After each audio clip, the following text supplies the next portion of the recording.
जिंदा है। वो जिंदा कैसे बच गया? हमें सलाहुद्दीन तक नूरुद्दीन जंगी से पहले पहुंचना है। दरिया के पार कुछ लोग देखे, वो एक जख्मी को ले जा रहे थे। कभी इम्कान है कि वो जख्मी सलाहुद्दीन। मेरे बेटे!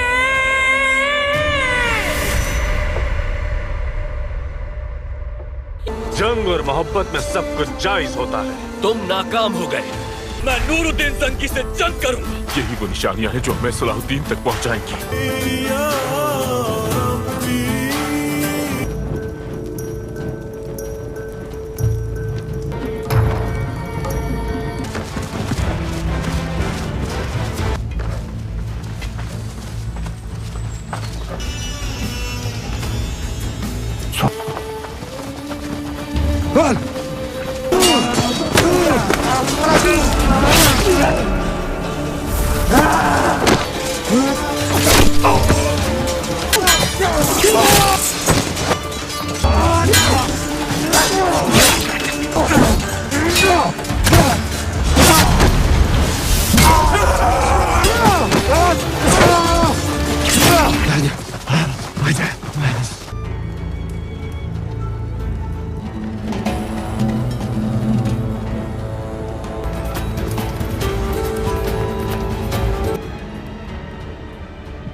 नसीब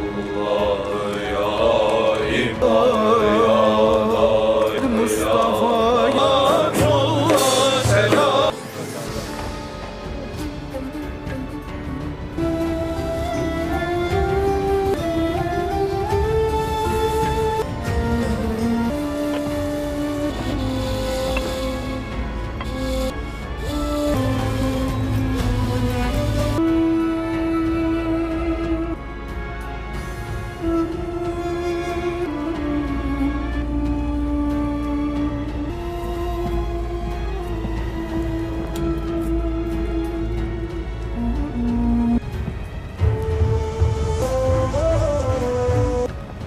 Sultanım. Hadi. Hadi.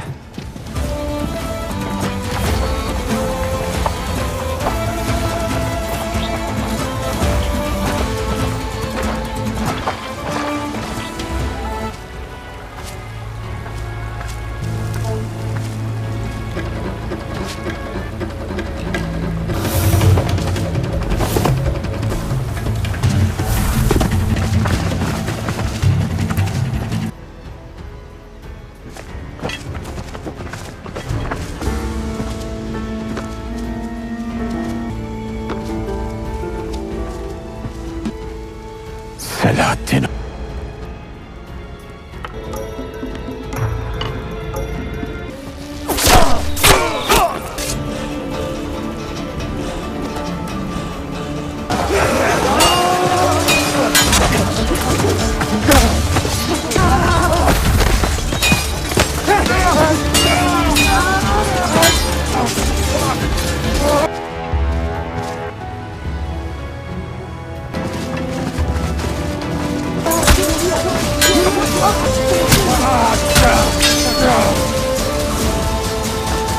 Getirin.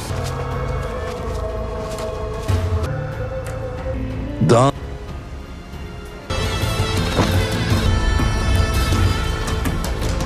sen ise intikam almaya git. İki kart.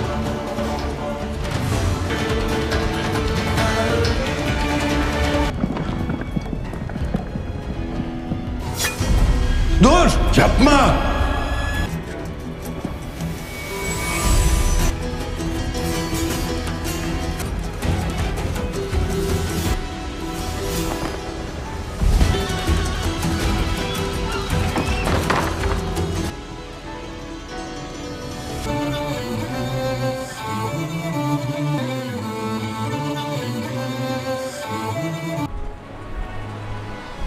अस्सलामु अलैकुम व्यूवर्स। जौसलन सानी की फरियाद कुछ देर तक हलब के कैदखाने में गूंजती रही और फिर दम तोड़ देती है। बाज़ाहिर ये फितनागर हमेशा के लिए नाकारा हो चुका था, मगर ऐसाई दुनिया ने सुल्तान नूरुद्दीन जंगी के हाथों अडीसिया की इबरतनाक शिकस्त को फरामोश नहीं किया था। फिर अचानक सलीबियों में एक और फितनागर नमुदर हो जाता है, जो इस्लाम दुश्मन गाडफ्रे जौसलन सानी और बाल्डोन से भी कहीं आगे था। बाल्दवीन का मुख्तसर तारुफ ये है कि वो शाह यरूशलेम गाडफ्रे का छोटा भाई था। गाडफ्रे की शदीद ख्वाहिश थी कि वो मुसलमानों का वजूद सफ़ाई हस्ती से मिटा दे और पूरे मशरिक को अपने घोड़ों के समों से रोंद डाले, मगर उसका ये अरमान पूरा ना हो सका और 18 जुलाई 1100 को फरिश्ता अजल ने उसकी सांसें गज़्ब कर लीं। मरने से पहले एक दिन गाडफ्रे ने अपने छोटे भाई बाल्दवीन को तन्हाई में तलब करते हुए कहा, मेरे अजीज़ भाई, ऐसा लगता है कि मेरी सांसों का शुमार पूरा हो चुका है। गाडफ्रे की आंखों से आंसू रवां थे। बरादर मोहतरम, तबीबों को उम्मीद है कि आप जल्द सेहतयाब हो जाएंगे। बाल्दवीन ने बड़े भाई को तसल्ली देते हुए कहा, मुझसे झूठ मत बोलो बाल्दवीन। शाह यरूशलेम गाडफ्रे की आवाज़ नकाहत से कांप रही थी।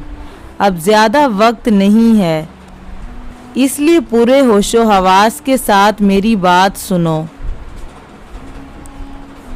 बाल्दवीन हिम्मतन गोश हो गया। मैं सारी दुनिया पर मसीहत का परचम लहराना चाहता था, मगर अफसोस वक्त ने मुझे मोहलत नहीं दी। गाडफ्रे कमज़ोरी के बाहिस रुक रुक कर बोल रहा था, मुझे यकीन है कि मेरे मरने के बाद यरूशलेम के ईसाई तुम्हें अपना बादशाह मुंतखब कर लेंगे। फिर जब तुम तख्त नशीं हो जाओ तो मेरे तमाम ख्वाब की ताबीर तलाश करना। आपका ख्वाब क्या है बरादर मोहतरम? बाल्दवीन ने उदास लहजे में पूछा। हमें कभी मज़हब के मानने वाले से कोई दुश्मनी नहीं है। गाडफ्रे की आवाज़ आहिस्ता आहिस्ता मध्यम होती जा रही थी। बस मुसलमान ही हमारे पहले और आखिरी दुश्मन हैं, इसलिए वो खुदा का बेटा नहीं मानते। तुम पर फ़र्ज़ है कि तुम मुसलमानों से अपने पैगंबर की तौहीन का ऐसा बदला लो कि उसे रहती दुनिया तक याद रखा जाए। बाल्दवीन ने बड़े भाई के कांपते हुए हाथ अपने हाथ में लेकर वादा किया कि वो मुसलमानों के कसरे इक़्तिदार को ढाकर ही दम लेंगे। और आखिरी नसीहत गाडफ्रे की आवाज़ डूबने लगी थी, अपने दुश्मन को कभी माफ़ ना करना। एक हुक्मरान के लिए उससे बड़ी हमायत कोई और नहीं हो सकती कि वो अपने दुश्मन को अमा बख्श दे। गाडफ्रे ने मुसलमानों के खिलाफ अपने दिल में भरा हुआ जहर का आखिरी कतरा भी उगल दिया और दुनिया से रुखसत हो गया। गाडफ्रे की मौत के बाद यरूशलेम के ईसाइयों ने उसके छोटे भाई बाल्दवीन को अपना बादशाह मुंतखब कर लिया। 7 दिन तक यरूशलेम की फ़ज़ाएं गाडफ्रे के गम में सोगोर नहीं। फिर बाल्दवीन ने 40 दिन तक अपना जश्न ताजपोशी इतनी धूमधाम से मनाया कि देखने वाले हैरत ज़दा हो गए। शाही महल में शराब की नहरें जारी थीं और हुसैन रक्सा साईं ईसाई उमराह का दिल बहा रही थीं। फिर जब ये जश्न मुसरत ख़त्म हुआ तो उसे अपने भाई गाडफ्रे की वसीयत याद आई। फिर वो सलीबियों के एक लश्कर जरार के साथ तोसीए सल्तनत का जुनून लेकर यरूशलेम की हदूद से बाहर निकला। फिर चंद सालों के अंदर बाल्दवीन ने हिफा, बिसान, अरसूफ, फिसारिया, सूर, अका, तराबलस और बैरोत फतह कर लिया। इन फतूहात के दौरान में सलीबी लश्कर ने मुसलमानों पर जो मुजालिम ढाए, आसमान की आंख शायद ही कभी उससे लर्ज़ा खेज़ और दर्दनाक मंजर देख सकेगी। सबसे लज्जत खेज़ तमाशा ये था कि वो दूध पीते बच्चों को माँओं की गोद से छीन लेते थे, फिर इन मासूमों को हवा में उछालकर अपनी तलवारों पर रखने की कोशिश करते थे, नतीजतन सलीबियों की शमशीरें उन शेरख्वार बच्चों के जिस्मों में उतर जाती थीं और वो तड़पने लगते थे। बाल्दवीन के वहशी सिपाही कुछ देर तक ये खूनरगा तमाशा देखते रहते थे, फिर बच्चों के टुकड़े करके उनकी माओं के सामने डाल देते थे और इस कदर कहके लगाते थे कि बहुत देर तक गिरदो नवा की फिजा इस शोर से गूंजती रहती थी। बाल्दवीन अपने बड़े भाई गाडफ्रे की वसीयत पर पूरा अमल कर रहा था। फिर जब वो एक फाते की हैसियत से तराबलस में दाखिल हुआ तो हस्बे रवायत किसी मुसलमान को जिंदा नहीं छोड़ा। जब अहले ईमान के खून से तराबलस के गली कूचे भर गए तो बाल्दवीन मुसलमानों के अजीम कुतुबखाने की तरफ मतवज्जा हुआ, जिसमें 3 लाख के करीब नादरो नायाब किताबें थीं। उस कुतुबखाने की वसीयत व अज़मत का अंदाज़ा इस बात से लगाया जा सकता है 100 से ज़्यादा कातिब दिन रात नकल में मसरूफ़ रहते थे। जब बाल्दवीन तराबलस के कुतुबखाने की तरफ बढ़ा तो अपने वक्त का मुअत्तसब तरीन पादरी कारजन भी उसके हमरा था। पादरी के हाथ में एक जलती हुई मशल थी और दुनिया की नहायत कीमती और नायाब किताबों को आग लगाने जा रहा था। जब कुतुबखाने के मुंजिम अरसलान को सलीबियों के इस खौफनाक इरादे की खबर हुई तो वो इमारत के सदर दरवाजे पर आ गए। उनके पीछे 50 के करीब कातब भी थे। काजी अरसलान ने इस अजीम इल्मी सरमाए को बचाने के लिए पादरी गार्जन के सामने हाथ जोड़ दिए और किसी फ़कीर की तरह गिड़गड़ाते हुए कहा, हमें पता है कि हमारी गर्दनें तुम्हारी तेगे खून अशाम से महफूज नहीं रहेंगी। हम तुमसे अपनी जानों की सलामती का सवाल नहीं करते। एक दिन हमें जाना ही है, मगर इस कुतुबखाने के लिए तुम्हारे रहम की भीख मांगते हैं। ये वो सरमाया है जो आने वाली नस्लों के लिए सदियों तक काम आएगा और वो नस्लें तुम्हारी भी हो सकती हैं। इल्म तो तमाम इंसानियत की मीरास है। काजी अरसलान ने इल्म दोस्ती का हक अदा कर दिया था। उन्हें अपनी जान से ज़्यादा उन यादगार तसानीफ़ की फ़िक्र थी जो अहले दानिश की सदियों की तहकीको जुस्तजू और ज़हनी काविशों का नतीजा थीं। मगर जुनूनी पादरी कारजन ने काजी अरसलान की तमाम इल्तिजाओं को नहायत हकारत से ठुकरा दिया था और गज़बनाक लहजे में बोला, हमने यसू मसीह से वादा किया है कि हम इस सरजमीन पर मुसलमानों की किसी यादगार को कायम नहीं रहने देंगे। फिर पादरी गार्जन के इशारे पर काजी अरसलान और 50 मुसलमान कातबों के सर कलम कर दिए गए।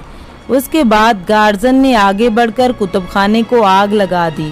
पादरी की तकलीद में दूसरे ईसाई सिपाहियों ने भी अपनी मशलाएं रोशन कर लीं और अक्लो दानिश के अजीम ज़ख़ीरा पर हमला कर दिया। 3 लाख किताबों के जलने में कई घंटे लग गए। पूरा इलाका धुआं से भरा हुआ था और फिजाओं में सलीबियों के वहशाना कहके गूंज रहे थे। कत्लो गारत का तवील खेल खेल कर बाल्दवीन भी दुनिया से रुखसत हो गया। फिर उसकी जगह बाल्दवीन सानी तख्त नशी हुआ। बाल्दवीन सानी ने भी गाडफ्रे की तरह मुसलमानों के कत्लो आम को इबादत का दर्जा दे दिया था। ये वो बेगैरत ईसाई हुक्मरान था कि एक बार रमला के क़याम के दौरान मुसलमानों ने पूरे शहर को घेर लिया था। इस सूरत हाल में बाल्दवीन सानी के बाहर निकलने की कोई सूरत बाकी नहीं रही थी, यहाँ तक कि वो अपनी ज़िंदगी से मायूस हो चुका था।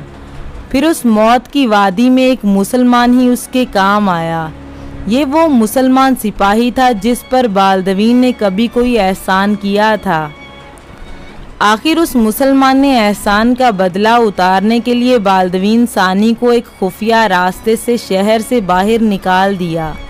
फिर जब बाल्दवीन सानी अपनी महफूज पनाहगाह तक पहुंच गया तो उसने एक भारी लश्कर के साथ रमला पर हमला कर दिया, जिसके नतीजे में बेशुमार मुसलमान तय देग हो गए। सलीबियों की ताकत रोज़ बरोज़ बढ़ती जा रही थी, यहाँ तक कि ईसाइयों की 4 मजबूत रियासतें कायम हो गई थीं। अभी ये सैलाब मिला कुछ और मुस्लिम इलाकों को लपेट में लेने ही वाला था कि अमादुद्दीन जंगी मरहूम ने अडीसिया में जौसलन सानी को शिकस्त देकर सलीबी सुल्तान को एक मजबूत सतून ढा दिया। बाद में सुल्तान नूरुद्दीन जंगी ने जौसलन सानी को अंधा करके हमेशा के लिए इस फितनागर की साजिशों का खात्मा कर दिया। अभी दुनिया भर के ईसाई अडीसिया की शिकस्त का मातम कर ही रहे थे कि सलीबियों में एक और फितनागर पैदा हुआ जो मजहबी असबियत में दूसरे ईसाइयों से ज़्यादा सफाक था। ये एक पुरस्रार राहिब सीनट बर्नार्ड था जो बरगंडी के एक अमीर का बेटा था। यकायक बर्नार्ड ऐशो अशरत की ज़िंदगी छोड़कर तारकुल दुनिया गया और एक गार में बैठकर 15 साल तक इबादत करता रहा। अडीसिया की शिकस्त ने सलीबियों को इस कदर बदहवास कर दिया था, उन्हें यरूशलेम के साथ बाकी ईसाई सल्तनतें भी ख़तरे में घिरी नज़र आ रही थीं। इस सूरत हाल के पेश नज़र ईसाई राहबों ने गिरजाओं में बड़ी पुरजोश तकरीरें की, उनकी कौमी गैरत को ललकारा और मुसलमानों के खिलाफ मजहबी जज्बात भड़काने की सख्त तरीन कोशिशें की, मगर उनकी हर तदबीर रायगा गई। ईसाई अक्सरियत पादरियों के हल्का असर से निकल चुकी थीं और उसकी एक ही वजह थी कि ज़्यादातर ईसाई राहब भी आम लोगों की तरह बदकाराना ज़िंदगी बसर करते थे। नतीजतन सलीबियों के दिलों से अपने मजहबी पेशवाओं का एहतराम ख़त्म हो चुका था। आखिर ईसाई दानिशमंदाओं को एक तरतीब सूझी और वो उस गार में पहुँचे जहाँ सीनट बर्नार्ड अपनी इबादत में मसरूफ़ था। आप कौन लोग हैं? 3 अजनबियों को अपने सामने पाकर सीनट बर्नार्ड हैरान हो रहा था। ए अजीम राहिब, हम सलीब के बंदे हैं और आपको ईसाई कौम की हालत राज सुनाने आए हैं। एक ईसाई दानिशमंद ने रियाकारी के साथ अपने लहजे को पुरसोज बनाते हुए कहा। ईसाइयत के नाम पर सीनट बर्नार्ड चौंक उठा और उसके चेहरे पर परेशानी का रंग झलकने लगा। साहिबो, मैं तो एक तवील अरसे से इस नीम तारीख गार में पड़ा हूँ, मुझे बाहर की दुनिया की कोई खबर नहीं।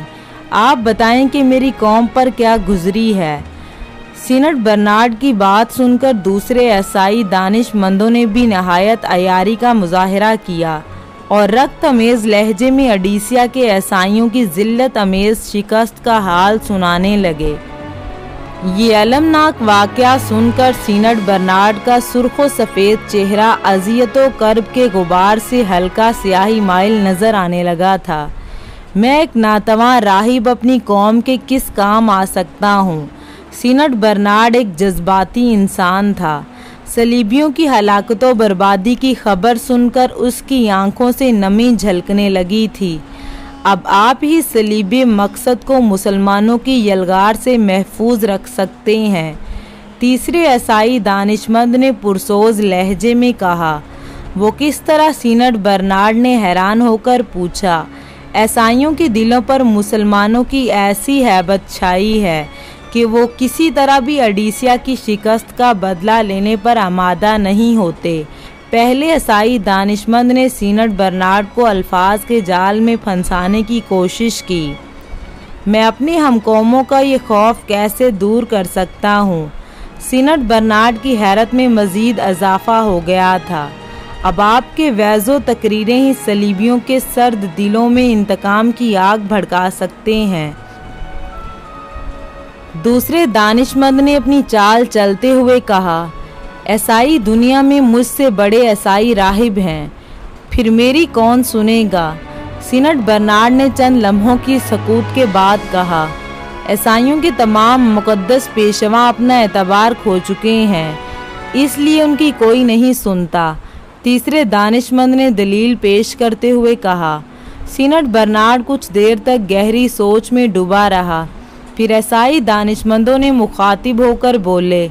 मैं बरसों से गोशा नशीनी की ज़िंदगी बसर कर रहा हूँ, चंद लोगों के सिवा मुझे कोई जानता तक नहीं है, फिर मेरी तकरीरें सलीबियों को क्या मुतासिर करेंगी? ये काम आप हम पर छोड़ दें। पहले ईसाई दानिशमंद ने इंतहाई पुरजोश लहजे में कहा। अनकरीब पूरी ईसाई दुनिया आपके रूहानी मकाम को पहचान लेगी। बस एक इल्तिजा है, आप खामोशी के साथ हमारी हदायत पर अमल करते रहें। ईसाई दानिशमंदों ने कुछ ऐसी दिलफरेबी चालें चली थीं। सीनट बर्नार्ड के दिल में नमूदो नुमाइश के जज्बे ने दोबारा करवट ली। वो गार के एक नीम तारीख गोशे में बैठकर ईसाई दुनिया की रूहानी क़यादत के ख्वाब देखने लगा। फिर वो तीनों ईसाई दानिशमंद गार से निकलकर फ्रांस के चंद अमीर लोगों से मिले और उन्हें अपने मंसूबे की तफसीलात बताईं। सलीब के तहफ़्फ़ुज़ की खातिर फ्रांसीसी उमराह ने ईसाई दानिशमंदों को अपनी मुकम्मल हमायत का यकीन दिला दिया। फिर चंद रोज़ बाद ही फ्रांस के मशहूर शहर वज़ीली के गली कूचों से ये ख़बरें बड़ी गर्दिश करने लगीं। सीनट बर्नार्ड एक खुदा रसीदा बुज़ुर्ग है और इन पर यसू मसीह की रहमतें बराहे नाजिल हो रही हैं। जाहिल और कमज़ोर अकीदे के ईसाई बहुत जल्द इन ख़बरों से मुतासिर होंगे और गार से बाहर लोगों का हजूम रहने लगेगा। इस हजूम में गुर्बत व अफलास ज़दा ईसाई भी शामिल थे और बीमार व नाकारा भी। ईसाई दानिशमंदों को वज़ीली के उमराह की दर पर्दा हमायत हासिल थी, इसलिए बड़े मुनज़्ज़म तरीके से मंसूबा साजी की गई थी। सीनट बर्नार्ड जिस गार में 15 साल से मुकीम था वो एक वैरान इलाके में वाक़ था। ईसाई दानिशमंदों ने वज़ीली के उमराह के ताउन से 7 ताकतवर महाफ़ज़ गार के दरवाज़े पर खड़े कर दिए थे और उनके बारे में मशहूर था कि वो सीनट बर्नार्ड के खिदमतगार हैं, जिनकी इजाज़त के बगैर कोई शख्स गार के अंदर नहीं जा सकता था। फिर जब रात का अंधेरा फैल जाता है तो ईसाई दानिशमंद अपनी मर्जी के चंद आदमी गार में दाखिल कर देते हैं। दूसरे दिन जब सूरज के उजाले में ज़रूरतमंदों की भीड़ जमा हो जाती थी, अचानक एक शख्स चीखता हुआ गार से बरामद होता है। सीनट बर्नार्ड ने मुझे जब आंखें बख्श दी, मैं पैदाइशी अंधा था। दूसरा शख्स ये नारा लगाता हुआ निकलता है, सीनट बर्नार्ड ने मुझे ताकतवर रफ्तार अता की है, मैं बरसों से अपाहिज था। गर्ज मुख्तसर ये वक्त में ये बात मशहूर हो गई कि सीनट बर्नार्ड एक बाकरामत वली है। उनकी रूहानी ताकत से अंधों की आंखें रोशन हो जाती हैं, बहरे सुनने लगते हैं और लूले लंगड़े दौड़ने लगते हैं। ईसाई दानिशमंदों का मंसूबा ज़बरदस्त कामयाबी से हमकनार हो चुका था और फ्रांस के लोगों ने सीनट बर्नार्ड की रूहानी अज़मत को दिल से तस्लीम कर लिया था। फिर सीनट बर्नार्ड के शोहरत इस कदर आम हुई कि एक दिन शहंशाह फ्रांस लुईस हफ्तम भी उसके दीदार को हाजिर हुआ। ईसाई दानिशमंद उसी मौका के इंतज़ार में थे। उन्होंने अडीसिया की शिकस्त के हवाले से एक मजहबी इज्तिमा का खुसूसी इंतज़ाम किया, जिसमें हज़ारों सलीबियों के अलावा वज़ीली के तमाम उमरा और ख़ुद शहंशाह फ्रांस लुईस हफ्तम भी शरीक हुए। जब तवीलो अरीज़ मैदान शुरका भी भर गया तो वो तीनों दानिशमंद सीनट बर्नार्ड को लेकर मसनद तक पहुँचे। उस वक्त सीनट बर्नार्ड स्याह आबा पहने हुए था और उसके हाथ में सलीब थी। वज़ीली के उमरा और शहंशाह फ्रांस सीनट बर्नार्ड के एहतराम में खड़े हो गए। सीनट बर्नार्ड ने बड़े बावकार अंदाज में अपना दायां हाथ फ़ज़ा में बुलंद किया। उसका रुख वज़ीली के उमरा और शहंशाह फ्रांस लुईस हफ्तम की तरफ था। सीनट बर्नार्ड ने गर्जदार आवाज़ में कहा, अहले सलीब पर खुदावंदे खुदा की सलामती हो। फिर सीनट बर्नार्ड मुजमाए आम की तरफ बढ़ा और हज़ारों सलीबियों को मुखातिब करते हुए बोला, यसू मसीह ने मुझे हुक्म दिया है कि मैं इन ईसाइयों को ख़बरदार कर दूं जो ख्वाबे गफलत का शिकार हैं और अपने रेशमी बिस्तरों पर पड़े गहरी नींद सो रहे हैं। ये कहकर सीनट बर्नार्ड चंद लम्हों के लिए खामोश हो गया। तवीलो अरीज़ मैदान पर कब्रिस्तान जैसा सन्नाटा छाया हुआ था। फिर सीनट बर्नार्ड ने इस सकूत को तोड़ते हुए कहा, उस वक्त सबसे बड़ी इबादत ये है, अर्ज़े मशरिक़ के ईसाइयों की मदद दिलो जान से की जाए।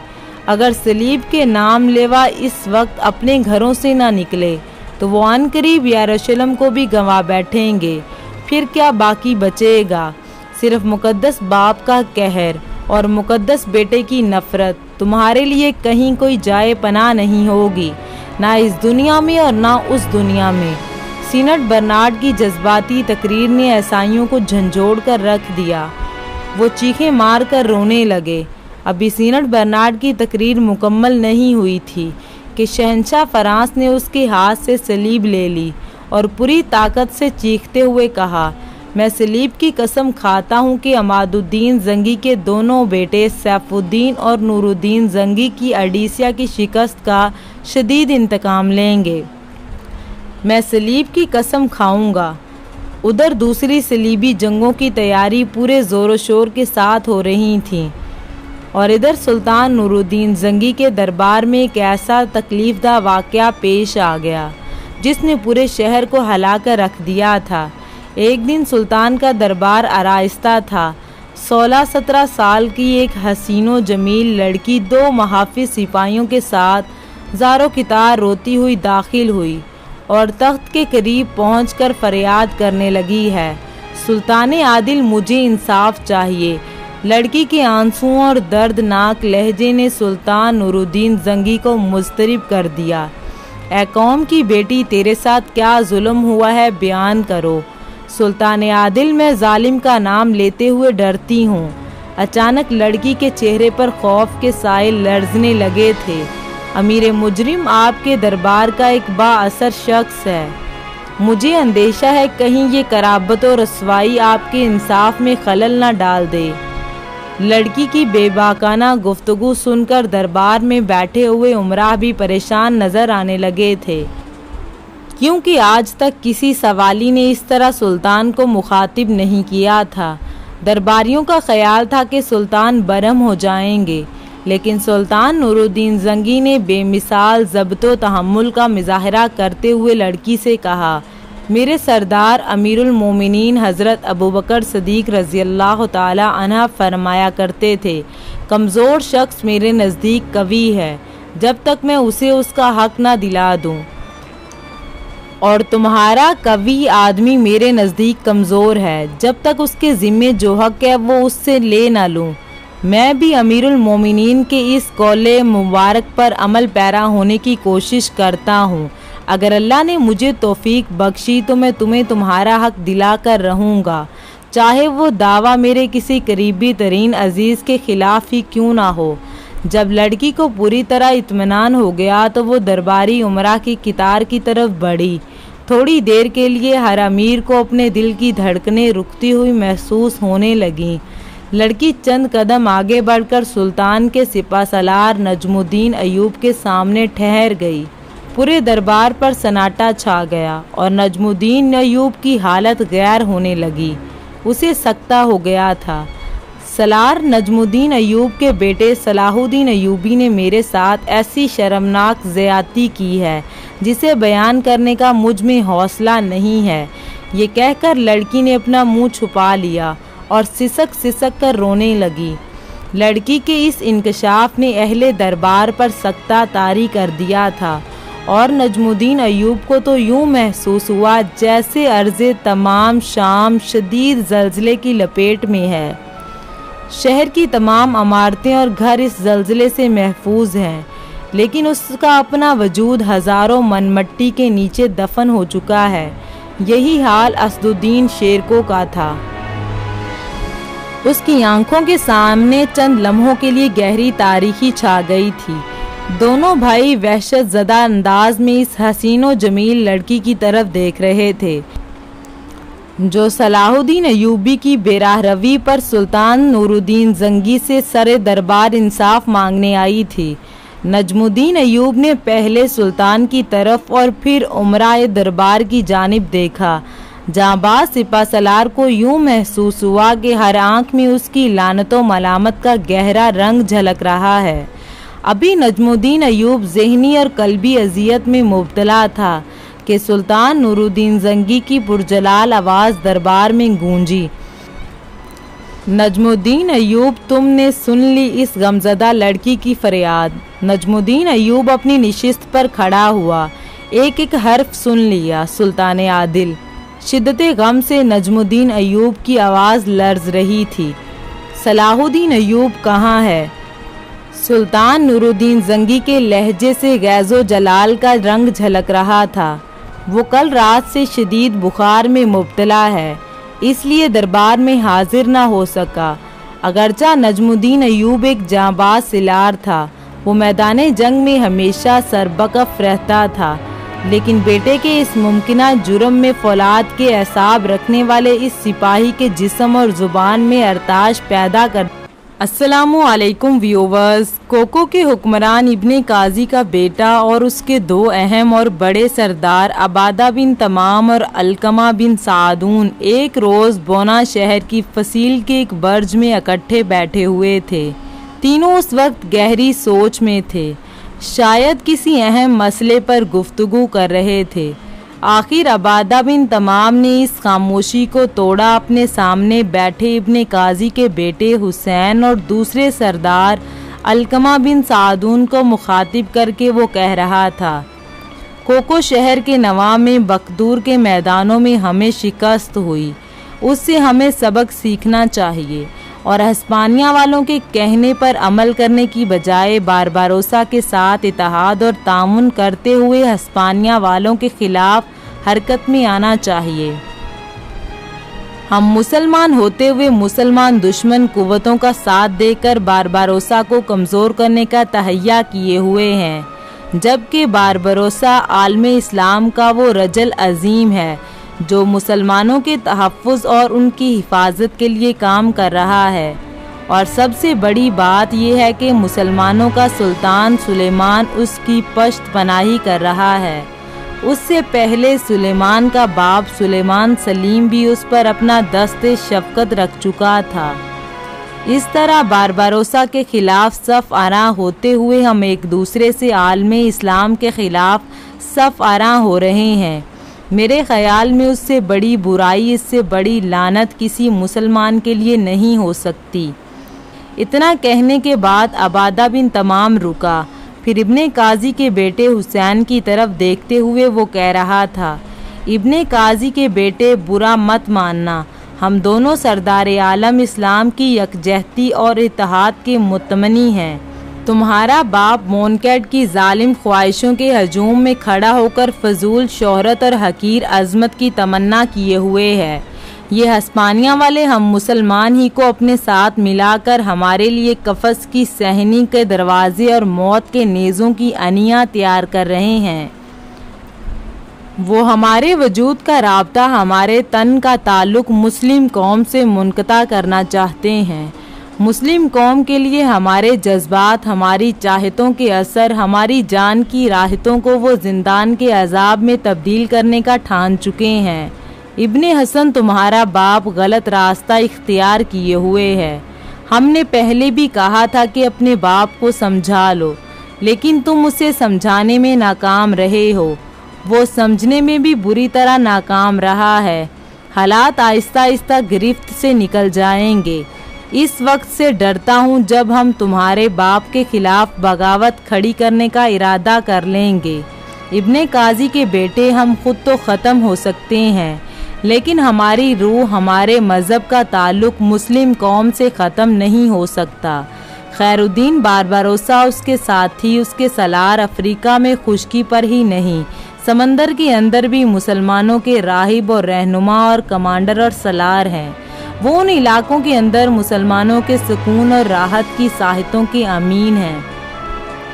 इब्ने काजी के बेटे, कसम खुदावन की, जिस वक्त कोको शहर के नवा में बरदूद के मैदानों में खैरुद्दीन बारबारोसा और उसके सलार हम पर आतिशें लावे की तरह हमला आवर हुए थे, जो पिघल कर मंजिल के रास्तों के नकूश तक मिटा देता है, तो मैं बेहद खुशी महसूस कर रहा था। उस वक्त मेरे दिल में एक अजीब सी जज्बात की आतिश और एहसासात का धुआं उठा था, और दिल ने उस वक्त चाहा था कि मैं इब्ने काजी के लश्कर से निकलकर अपने साथियों के साथ खैरुद्दीन बारबारोसा के लश्कर में शामिल हूँ। अपनी तलवार खैरुद्दीन बारबारोसा के कदमों में रख दूँ और उससे कहूँ कि आने वाले दौर में हम तुम्हारा साथ देंगे, इसलिए कि तुम ही हमारे रहबर और हमारे रहनुमा हो। मेरी बदकिस्मती, मैं अपने जहन में इन उठे ख्यालात को अमली जामा पहना सकूँगा। यहाँ तक कहने के बाद अबादा बिन तमाम रुक गया।